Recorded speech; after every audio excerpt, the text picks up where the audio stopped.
What you're looking at is what an Oregon logger said he saw on a fire trail in November 1967. 3 Sasquatch, adult male, adult female, a juvenile, walking on the side of the mother away from the male, digging hibernating rodents out of a talus slope at 4,000 feet elevation. He watched them for several minutes from cover. Then he walked back to his crew and said nothing. But this is not the strange part. The strange part is what happened on the same forest, on the same river drainage, 51 years later. And then again during the 2020 megafires that burned more than 1 million acres of that same ground. That logger's name was Glen Thomas, and he has been dead for decades. As I'm sure you can tell from my age, I did not get to interview him. His story comes from John Green's 1968 book, On the Track of the Sasquatch, in which Green published a transcript of an audio tape he made of Thomas describing the encounter. What I also did was pull every Forest Service and Fireline Sasquatch report I could find from 1967 to the present. And what came out of that search is a pattern I did not expect. To understand why a story like Glen Thomas's deserves a serious second look, you have to understand who works fire lines in Oregon and what it costs them to report anything unusual. Wildland firefighters in Oregon and Washington work under what the U.S. Forest Service calls Region 6. It is the largest region the agency operates, covering 17 national forests across both states. Mount Hood, Willamette, Umpqua, Deschutes, Rogue River, Siskiyou, Umatilla, Wallowa, Whitman. Names you have probably hiked through if you live anywhere west of the Rockies. The Forest Service breaks fire personnel into specialty roles. Engine crews work the roads and the perimeter. Hand crews, 20 people deep, each with a tool, cut line on the ground. Walking grids through smoke for 16-hour shifts. Heli-tac crews are dropped by helicopter into terrain trucks cannot reach. Smoke jumpers parachute into remote fires from turbine engine aircraft. They land with what they can carry on their backs and are required to be self-sufficient for 48 hours. Before the modern federal hand crew system became what it is today, much of the fire line work in the Oregon Cascades was done by loggers on contract. A timber company employee or independent logger would be assigned to ride along with a cat skinner, a Caterpillar bulldozer operator, as the dozer cut fire trails through the forest. The job paid a little extra, the work was dangerous, and the men who did it were among the most experienced woodsmen in the Pacific Northwest. Glen Thomas, the logger from Colton, Oregon, was one of those men. He was a fire trail watcher on the day he saw what he saw in 1967. These are not weekend campers. They are not people who watched a Bigfoot documentary and decided the forest was magical. They are people who choose for a living to walk into ground that is actively trying to kill them. The job culture is famously blunt. When something is wrong, they call it on the radio in 3 or 4 words. They do not embellish. That culture cuts both ways for the story I want to tell you. On one hand, it makes their testimony unusually credible. On the other hand, it makes the existence of any testimony at all surprising, because the cost of speaking up is high. Here is something I personally think is one of the most important pieces of context for this whole topic.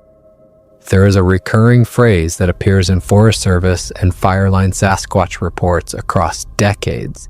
It shows up in 1982. It shows up in 2018. It will show up in some version in every modern report we look at in this video. The phrase is some version of, "We are told not to discuss this publicly." I will come back to that line. It is the specific reason this video carries the title it does, because the institutional pressure not to talk is documented. It is not paranoia. It has been operating for at least 40 years. I have covered first responder testimony on this channel before. The 911 call on Highway 210 in North Carolina is the obvious one. Sheriff Alan Cutler did not believe what he was hearing on that call, and he said so on the record. But he also did not dismiss the caller as a hoax. He treated him like someone who saw something. That same instinct is what I want to bring to the fire line testimony that follows. Because what Glen Thomas walked into on a Cascade Fire Trail in November 1967 sounds like a hoax, until you see what other people would walk into on the same forest decades later. It is the last weekend of deer season, 1967, in the Cascade Range, east of Estacada, Oregon. Glen Thomas is supposed to be watching a cat skinner, a man on a Caterpillar bulldozer, as the dozer pushes a fire trail through the forest at roughly 4,000 feet of elevation. It is the kind of preemptive fire break that loggers and contract crews were cutting all over the Western Cascades in the late 1960s, scraping the duff layer down to mineral soil so a future fire could not creep across it. It is cold, bitterly cold in his own words. There is an east wind blowing across the upper ridge that goes through his coat like wire. The dozer is working a section that does not require him to be close. He decides to walk down the trail to warm up. His own words, on tape, recorded by the Canadian researcher John Green and published in 1968. I was supposed to be watching a cat skinner as he was fire trailing, but it was awful cold. And I walked a mile or so down the trail because he had no need of anyone at that time, and I thought I'd warm up and see the country. A mile downslope, the wind changes direction. He drops out of the east wind and into a west wind blowing in from the Willamette Valley. The west wind is heavier and wetter, and within a few hundred yards he is walking through freezing fog. Rime ice is forming on the trees. Every few minutes, a gust knocks a sheet of ice off a branch, and the sound is like footsteps. He says so on the tape. He was already at a sensory disadvantage before he saw anything. He comes around a bend in the trail. The first thing he notices is wrong before he understands why it is wrong. There is a talus slope to his right, a long pile of broken volcanic rock, the kind that builds up at the foot of any old Cascades ridge. The fog has been wetting the rocks all morning. They glisten. But somewhere on the slope, a section of rocks looks dry. Anyone who has spent serious time outdoors knows what dry rocks among wet rocks means. Those rocks have been recently turned over. The dry surfaces were not on top a few minutes ago. He takes cover. What he sees from his cover position is a large reddish-brown bipedal figure working the talus. The figure is moving methodically, picking up a large rock, lifting it to its face, sniffing it, then either pitching it down the slope or stacking it onto a growing pile of rocks at the side of the work area. Thomas later described the pile as a sorting system, the creature appearing to keep track of which rocks it had already sniffed. The figure is digging. Below the work area in the talus is a vertical hole. As Thomas watches, the hole gets deeper. The creature is excavating downward through the rocks, reaching into the cracks and pulling something out, eating it, reaching again. It is hunting hibernating golden mantle ground squirrels, small rodents that den in talus during the cold months. The creature is opening their burrows from above and consuming them where it finds them. And it is not alone. There are two other Sasquatch in the work area, an adult female eating alongside the male, and a smaller juvenile, what Thomas called a young one, also feeding. And Thomas notices something specific about how the three are positioned. The juvenile is always on the side of the female that is away from the male. The mother is between her child and the big animal. That is the same spacing pattern primatologists would later document in great ape troops. Thomas, who was not a primatologist, who had no formal biology training, who lived in a logging town in 1967, observed it on a fire trail and reported it on tape. But this is not the strange part either. The strange part is what the hole he watched the creature dig that day looked like 50 years later, when other researchers stood at the same site and could not explain it. The first thing to understand about the Glen Thomas case is that he did not seek attention with it. He told friends. Word got back through the loose network of Pacific Northwest woodsmen who quietly discussed these things in 1967, until eventually a Canadian researcher named John Green made contact and asked if he could come down to Oregon and look at the site. John Green was a newspaper publisher in Agassiz, British Columbia, who by the late 1960s had become the most published serious investigator of the Sasquatch phenomenon in North America. He had spent years documenting sightings across British Columbia, Washington, and Oregon. He was famously skeptical of casual accounts. He was the kind of researcher who would walk away from a story that did not check out. He went to the Glen Thomas site. He took the tape recorder. He recorded Thomas's account in the witness's own voice, and he later published the transcript in his 1968 book, On the Track of the Sasquatch. He photographed the rock cairns. He photographed the 5-foot hole in the talus. And he wrote in print that the day he spent at the Thomas site was the most productive day I ever spent out in the brush in Oregon. That is not a quote Green gave lightly. He had spent hundreds of days in the brush of British Columbia and Washington by that point. The fact that he applied that superlative to one day in Oregon on the strength of one witness tells you something about what he was looking at. 2 years later, Green brought another researcher to the site. René de Hinden was a Swiss-born Canadian who had spent his life on the Sasquatch question and who was, by reputation, the harshest critic of weak accounts in the first generation of Bigfoot researchers. De Hinden tore reports apart for a living. He was the man who would walk away. De Hinden went to the Thomas site with Glen Thomas himself. He photographed the rock cairns. He stood on the dig hole. There is a 1969 photograph of de Hinden and Thomas standing together on the talus slope at Burnt Granite Mountain, with Mount Jefferson visible in the background. De Hinden did not walk away convinced it was a hoax. The hole itself is the physical anchor of the entire case. John Green described it in print as 5 feet deep, as steep-sided as a well, and obviously beyond human ability to duplicate without machinery. That is a specific claim. He was saying that he, as a man who had walked through hundreds of forested sites in 3 decades of work, could not figure out how a person could have made that hole as a hoax. The Glen Thomas site has been revisited by researchers continuously since the late 1960s.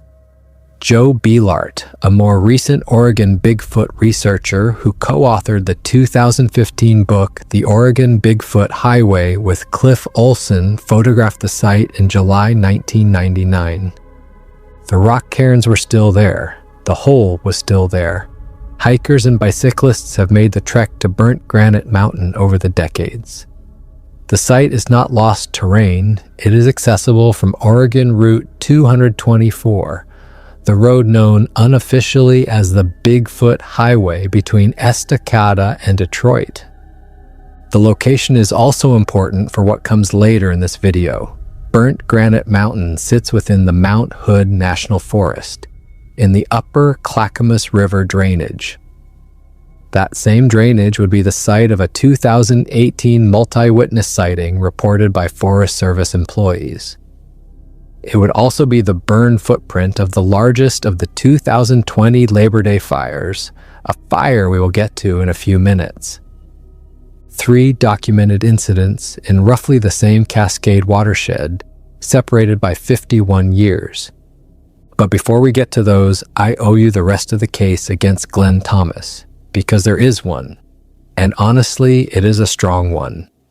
I want to be careful here, because the Glen Thomas case is also one of the most contested early cases, and if I sell it to you without telling you the problems as well, then I am not doing the kind of show I am trying to make. So first, let me tell you the problems as well. Thomas claimed 4 separate Sasquatch sightings during his lifetime, not 1, 4. The 1967 rockpile sighting was the first and the most detailed, but it was followed by a sighting in the spring of 1968, a female eating willow leaves along the Clackamas River, and 2 more after that. 4 sightings is a lot. It is enough that even John Green, the man who championed Thomas's account and called the day he spent investigating the site the most productive day I ever spent out in the brush in Oregon, later acknowledged in print that 4 sightings is more than enough to set alarm bells ringing. That is Green's own phrasing. He was telling on himself. Why does it matter?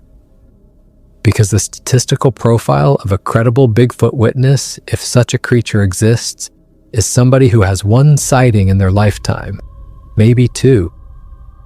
The witness pool that has reported 3 or more sightings is small, and it skews toward people who are either dedicated Bigfoot hunters by hobby or people whose accounts strain credibility for unrelated reasons.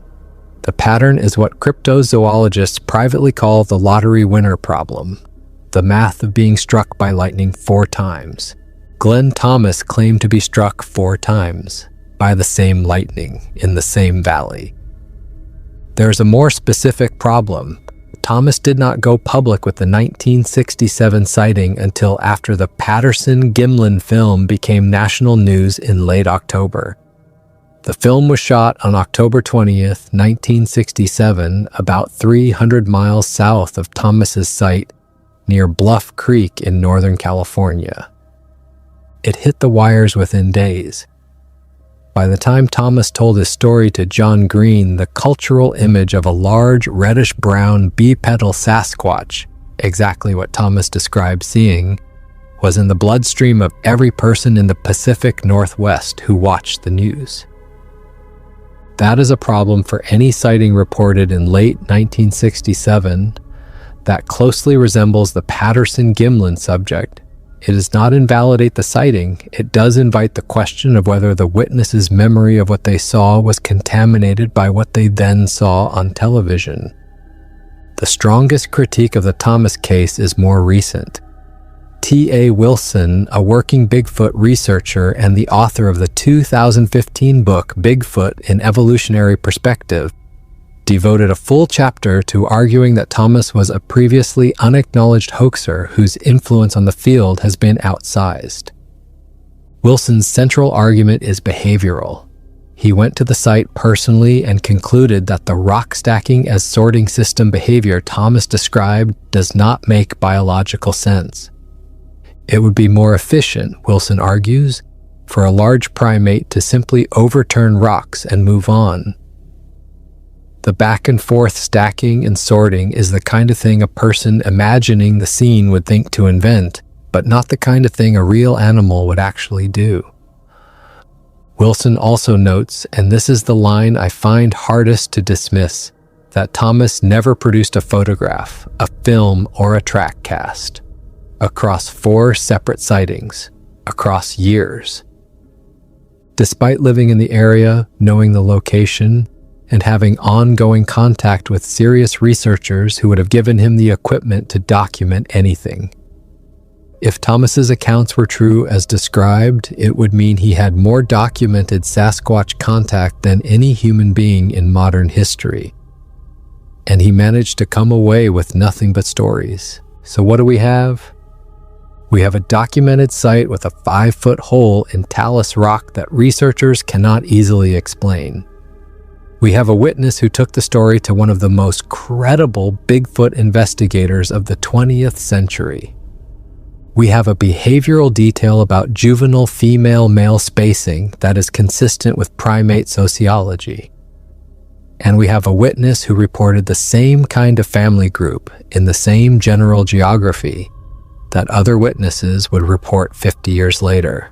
We also have 4 sightings, no photographs, post-Patterson timing, and a strong skeptic case from inside the Bigfoot research community itself. I personally think the right way to hold the Glen Thomas case is the way Green himself eventually held it, as a story you cannot fully verify but also cannot fully throw out.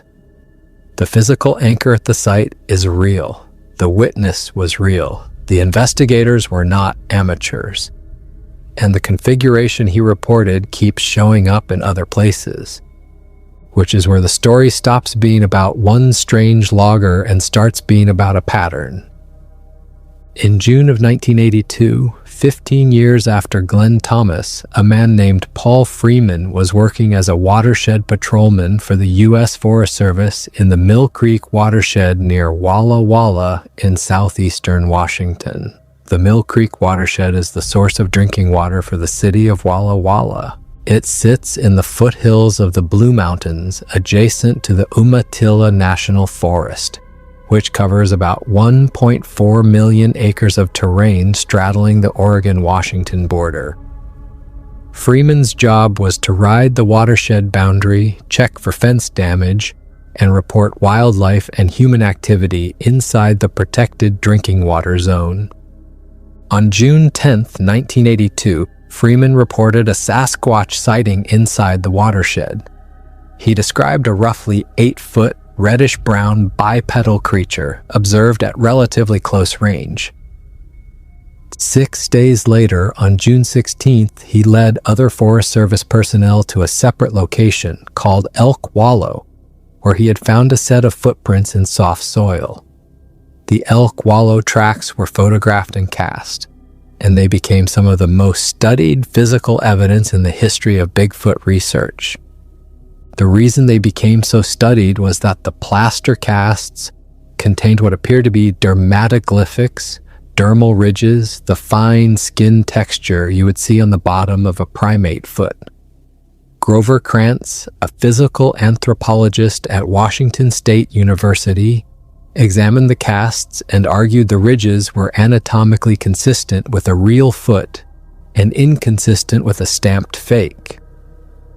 Jeff Meldrum, the Idaho State University foot morphology specialist, who has spent his career on the question of Bigfoot tracks, later acquired Freeman's full collection of casts for $2,000 and continued the analysis through his own career. That is the case for Freeman. The case against him is heavier than the case for Thomas. In 1987, on a Good Morning America appearance, Freeman admitted on national television that he had previously tried to make fake Bigfoot tracks before his 1982 sighting. That admission is not a small problem. It means we have a witness who, by his own statement on the record, had hands-on experience fabricating exactly the kind of evidence he later said he found. When the Forest Service investigated the 1982 sighting, they sent 2 trained observers. The first was Rodney Johnson, a wildlife biologist. The second was Joel Harden, a professional human tracker who worked for U.S. Border Patrol and who later wrote a book called Tracker that includes a chapter on the Freeman investigation. Both concluded the 1982 tracks were fake. Johnson noted specifically that the bottoms of the supposed footprints lacked the organic matter, leaf litter, soil compression, embedded debris that real foot pressure should have produced. So the Krantz-Meldrum side says dermal ridges are real and the foot biomechanics are right. The Harden-Johnson side says the absence of expected organic compression patterns is a tell, and the witness has admitted to faking tracks before. I cannot resolve that for you. I am not a physical anthropologist, and I am not a professional tracker. What I can tell you is the part of the Freeman story that matters most to the spine of this video. According to Freeman's son Michael, who has written a book on his father's research, Paul Freeman was discredited internally by the Forest Service after his 1982 report, and was specifically told by his employers to keep a lid on it. Freeman eventually quit his job and spent the rest of his life until his death in April 2003, funding his own private Bigfoot research from his savings. The Forest Service's reaction to a sighting from one of its own employees was not curiosity. It was suppression. I have heard from people in the comments who have worked seasonal positions with the Forest Service who say this culture is real and has not changed. Whether or not you believe Freeman's tracks were real, the organizational behavior around his report is a documented fact. The lid was put on hard, and it stayed on for decades, until 2018, when it came off again. And the people who took it off were not loggers or hobbyists. They were Forest Service employees on duty, and there were 4 of them. On the website pnwbigfootsearch.com, a regional sighting database for the Pacific Northwest, there is a report describing a series of incidents that took place between 2016 and 2020 on the Mount Hood National Forest in the upper Clackamas River drainage just north of Ripplebrook. The most recent incident the witness describes was dated January 17, 2020. The central encounter he describes happened 2 years earlier, in 2018. The location is the exact same basin where Glen Thomas walked off a fire trail in 1967. And it is the burn footprint of the largest of the 2020 Labor Day fires, which would happen later that same year. The witness identified himself as a current or recent U.S. Forest Service employee. He gave enough operational detail to be credible: routes, ridge orientations, work patterns, but no detail that would allow him to be personally identified. According to his report, he had been experiencing strange incidents in this area for several years. Wood knocks at night, the feeling of being watched, vocalizations he could not place. Then, in 2018, the central encounter. He was working in the upper Clackamas drainage with 3 other Forest Service employees. Their party was on a ridge when they saw 3 large hair-covered bipeds walking along a parallel ridge about half a mile away. He described 2 as possibly adult and 1 as definitely a juvenile. Pause on that. Same family configuration as Glen Thomas reported in 1967. 2 adults, 1 juvenile. The 3 figures spotted the crew, and the largest of them yelled. The witness's exact phrasing here matters. He calls it an extremely deep sound that I swear to this day I felt in my chest, even from that distance. That detail aligns with long-standing researcher claims that some Sasquatch vocalizations operate at infrasound frequencies, sound waves below the threshold of conscious hearing that the body registers as pressure rather than as audio. Infrasound is documented in elephants and a handful of other large mammals. Whether it applies here is debated. The witness's chest resonance description is the kind of detail that, if invented, was invented by somebody who knew the literature. The 3 figures then crouched down and disappeared. The witness's crew approached the location. They never saw the 3 actually walk out of the area. What they did find at the spot where the 3 had crouched was a strong odor he described as a mix of skunk and decaying meat. That detail also recurs across the literature. Witnesses across the Pacific Northwest, going back to the earliest documented sightings, describe a specific olfactory signature associated with Sasquatch encounters. The smell is consistent enough across reports that it is taken seriously by serious investigators. Here is the line that closes the report, verbatim from the witness himself. Please know that many of us have had encounters, but we are told not to discuss them publicly. This is the same lid. This is the same suppression. From a current employee in the late 2000s about a sighting in the same watershed where Glen Thomas walked off a fire trail 51 years earlier. I personally think this is the single most important quote in the modern Bigfoot record, not because it proves anything about the creature, but because it confirms that what Glen Thomas would not say out loud and what Paul Freeman was told to bury is still being said in private by people whose paychecks come from the U.S. government. 3 witnesses, 6 decades, same forest, same family group, same instruction to stay quiet, and then the fires came. If you've made it this far in the video, you have already seen the pattern. 1967, 1982, 2018. Same forests, same agency, same family configuration, same instruction to stay quiet. I want to be the first to admit that none of this is proof, but it is a pattern, and patterns are how you investigate anything. The pattern of Fireline Sasquatch reports is not limited to Oregon. The most discussed wildland firefighter sighting in the public record happened across the state line, in Northern California in September of 2003. The Loma fire started on September 15th, 2003 in the Shasta Trinity National Forest. It eventually burned about 3,000 acres before being contained. It was a working fire, large enough to require crews from out of state, but not a catastrophic one. In the second week of September, a 22-person wildland fire crew was dispatched to the fire from Albuquerque, New Mexico, where the trainee witness was based. What is in the BFRO report, that is the Bigfoot Field Researchers Organization, the largest sighting database in North America, and the report in question is logged as report number 13419 is this. The crew was on standby for nearly 2 weeks. On the fourth to last day of their deployment, they were setting up camp by a river about 5 to 10 miles outside the active fire perimeter.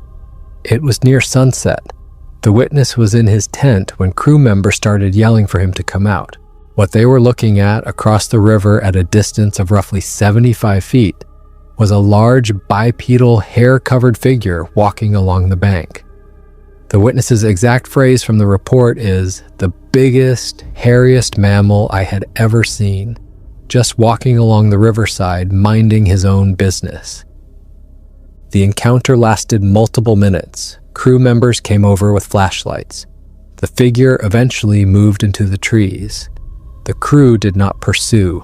The witness did not file the report immediately. He waited nearly 2 years to come forward. Here is the honest skeptic case. The journalist and investigator Benjamin Radford published a careful piece in Skeptical Inquirer in 2019 examining this report. His core argument is that wildland firefighter crew rosters are not secret. They are public record assignments managed by federal agencies. If 22 people watched a Sasquatch for several minutes at 75 feet near sunset in 2003, you would expect at least one other crew member to have corroborated the account in the 20-plus years since. As of Radford's investigation, none had. That is a real problem with the report. Not a disqualifying one. People stay quiet for the same reasons we have been talking about throughout this video, but a real one. The absence of corroboration after that much time is the kind of thing that, if you're being honest, has to lower your confidence. I personally think the Loma report sits in the same category as Glen Thomas.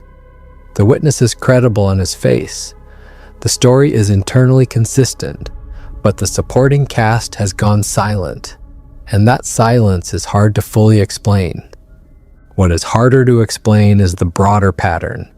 Smoke jumpers and hand crews report Bigfoot sightings near active fires, regularly enough that the cryptid podcast circuit has a recurring genre called fire crew sightings. The Bigfoot Terror in the Woods podcast devoted an episode to a smoke jumper crew reporting a group of Sasquatch walking out of a wildfire area in Northern California. That episode aired in September 2021 and is publicly archived. These reports are not all credible on their own, but they are consistent. And that consistency is what makes the pattern worth taking seriously, even as we throw out the individual cases that do not hold up. Which brings me to what changed in the Pacific Northwest in 2020. Between September 7th and September 9th, 2020, the Pacific Northwest experienced what people who study fire now call the worst 48 hours in modern Western forest history. A series of wildfires driven by an unusually dry east wind event burned almost as much forest west of the Cascade Crest in those 2 days as had burned in the previous 3 decades combined.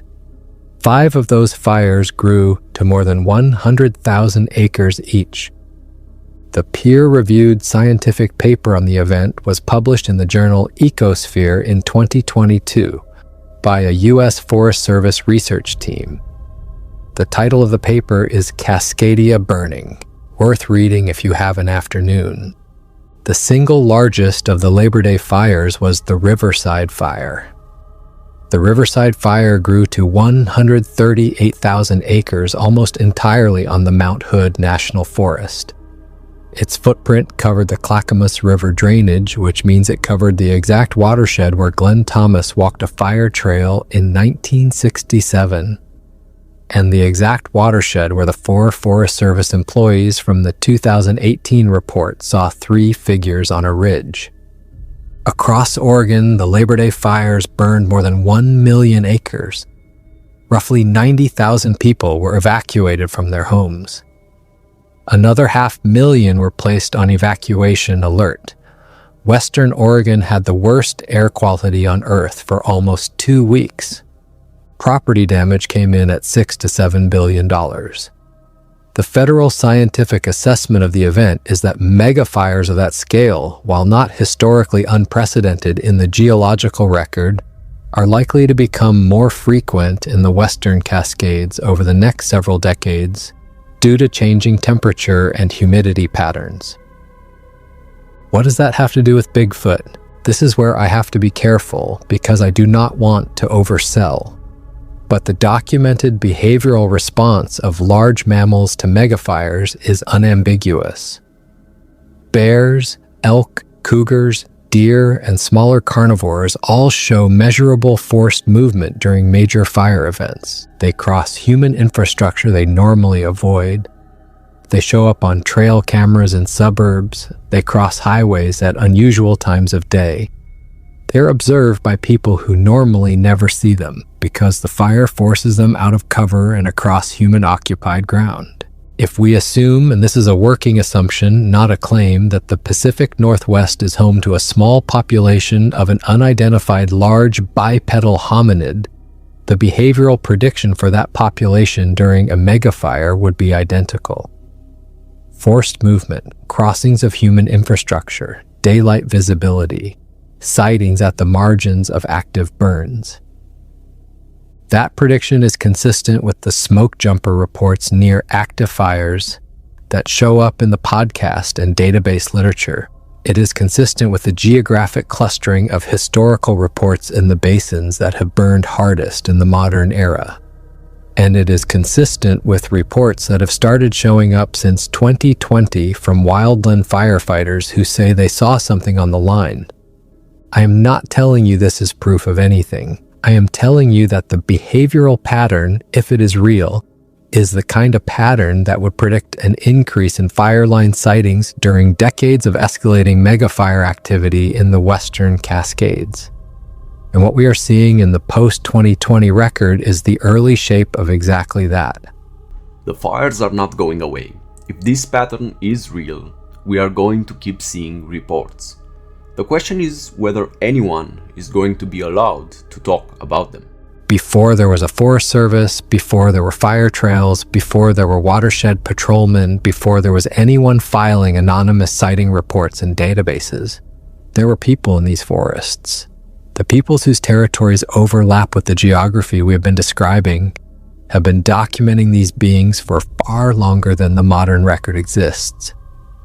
The Confederated Tribes of the Warm Springs Reservation of Oregon hold a 644,000-acre reservation that sits, in the words of Travel Oregon's tribal profile, among the iconic landmarks of Mount Hood to the north, Mount Jefferson to the south, and the Deschutes River to the east.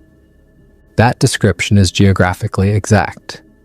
Mount Hood is the basin where the 2018 USFS multi-witness sighting took place and where the Riverside Fire burned.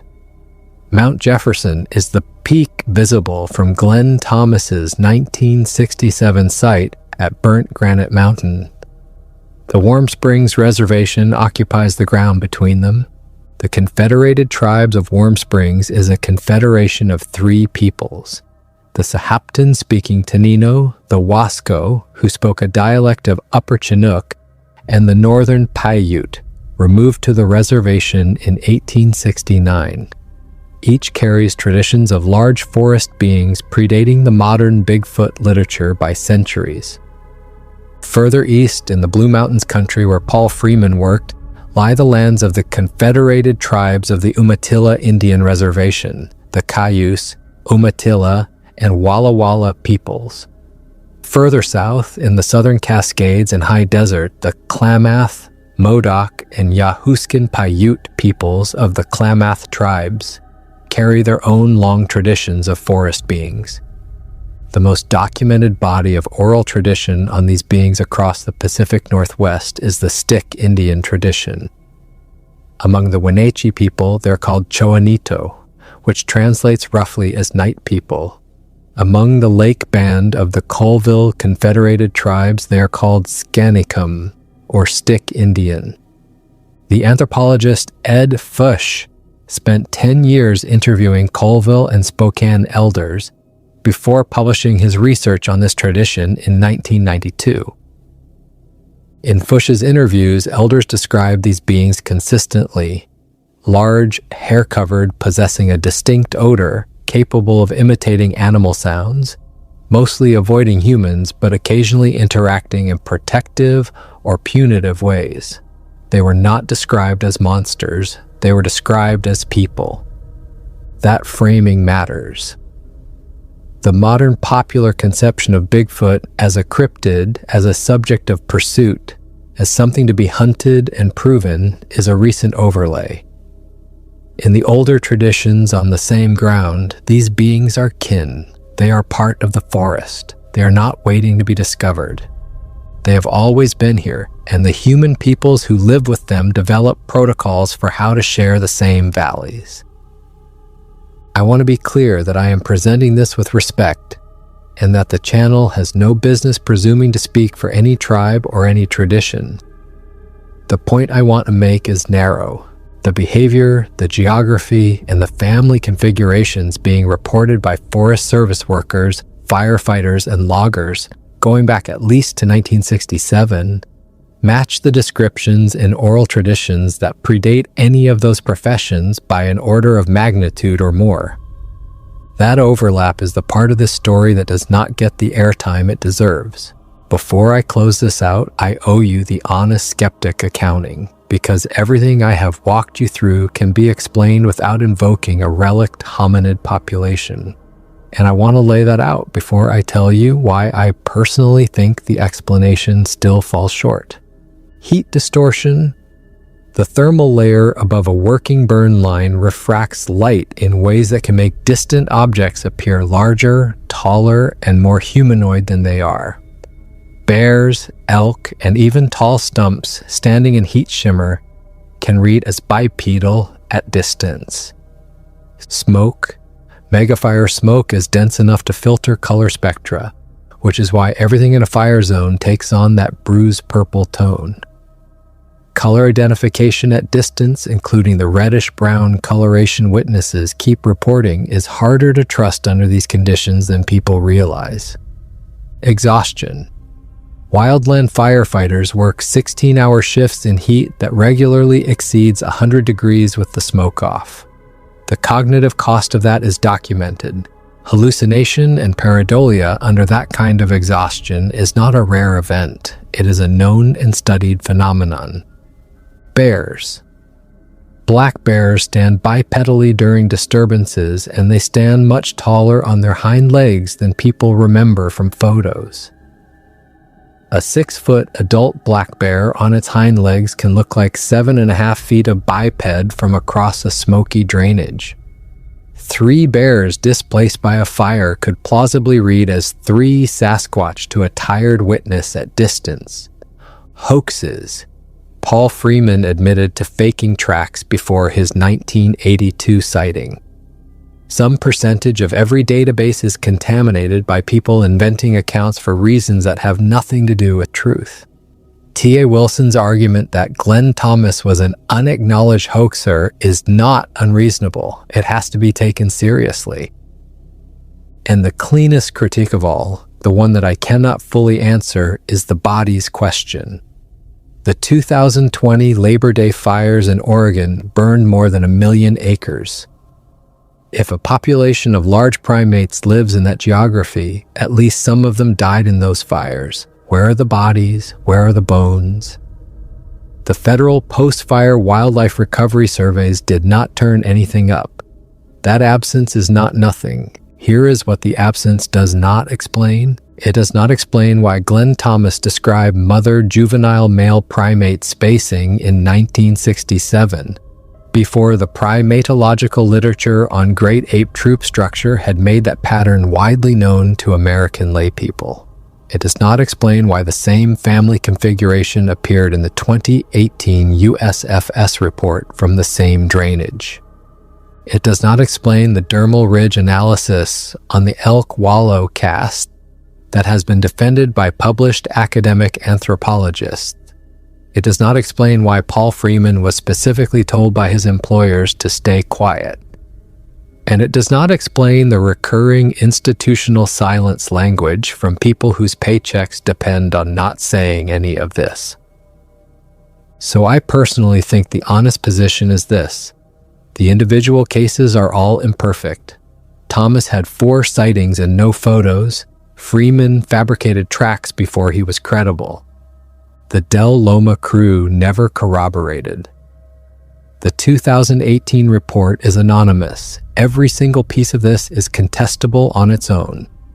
But the shape of the cases, fireline work, 3-figure family groups, the same watersheds, the same agency, the same lid, is consistent across 6 decades and 4 documented incidents. And that shape is not what you get from random noise. I am not going to tell you what to believe. I'm going to tell you what I found and let you draw your own conclusions. If you have worked a fire line, smoked a hotshot rotation, jumped a remote burn, or spent a season in green Nomex on a Forest Service crew, and you saw something on the line that you have never told anyone about, the comments are open. I read them. So do other people who have worked this kind of country and who will recognize what you are describing. That is how the lid comes off. I covered the Ostman captivity story and the native elder prophecy thread on this channel earlier this year. They all shared a thread with this one. The witness is not the kind of person you would expect to be inventing the story, to be lying. If that is your kind of channel, you are in the right place. I'm Alex, and I'll see you in the next one. Thanks for watching.